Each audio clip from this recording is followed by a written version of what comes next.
What do Scandinavia, Bernie Sanders, and the Soviet Union have in common? Well, arguably the most misused theory of all time, socialism. The word is thrown around in popular culture and political discourse as both a pejorative and a compliment. But how can the same system be behind both the Nazi Party and Finland's world-class education system? What exactly is socialism? Well, in its most simple form, socialism is when a population collectively owns and controls the means of production and distributes the end result proportionally. In practice, however, control is usually delegated to the state, while the distribution usually comes in the form of underlying social welfare to satisfy everyone's basic needs like housing, education, and healthcare. The end-all purpose is to guarantee a level playing field for all members in a society, thereby removing class distinctions based on ownership.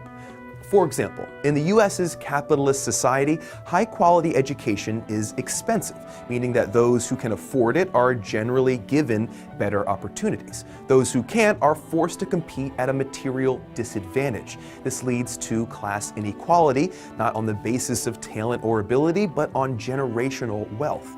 By comparison, in countries like Finland, where high-quality education is free, everyone is given the same opportunity to succeed or fail, regardless of their financial status.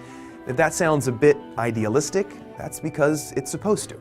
Early socialism was predicated on the idea that if we could eliminate classes and have true societal equality, it would be a utopia.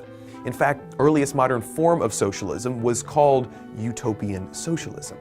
It's important to note that there are no 100% socialist countries, but rather different socioeconomic systems with socialist undertones. Even the Union of Soviet Socialist Republics, which literally has the word socialist in the name, has been called a far cry from real socialism. The same is true of Nordic countries, which employ socialist programs combined with a capitalist economy. But why are the Nordic countries doing so well, while Russia is still recovering?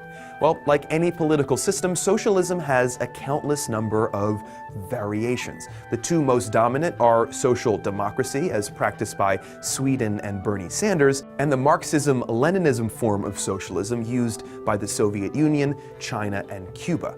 A social democracy generally prioritizes improving quality of life through equal rights and opportunities, bolstered by a state-run welfare system and on top of a capitalist economy. On the other hand, Marxism-Leninism prioritizes the infallibility of its dictatorship government. The rationale is that any benefit to the state would also be a benefit for the people. However, in practice, this has meant that the ruling party can massively depreciate the population's standard of living for the good of the state. Although both strive for similar utopian socialist goals, the way they approach them is very different.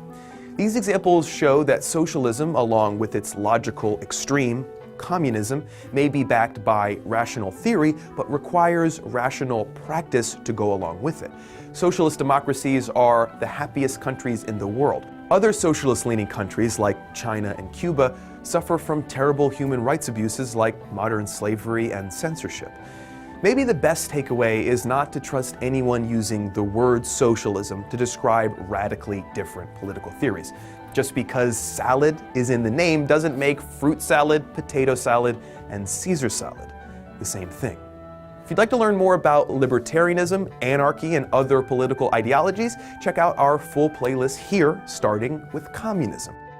Although similar ideas have existed both naturally and intentionally since the dawn of time, the most common form of communism comes from the work of German philosophers Karl Marx and Friedrich Engels.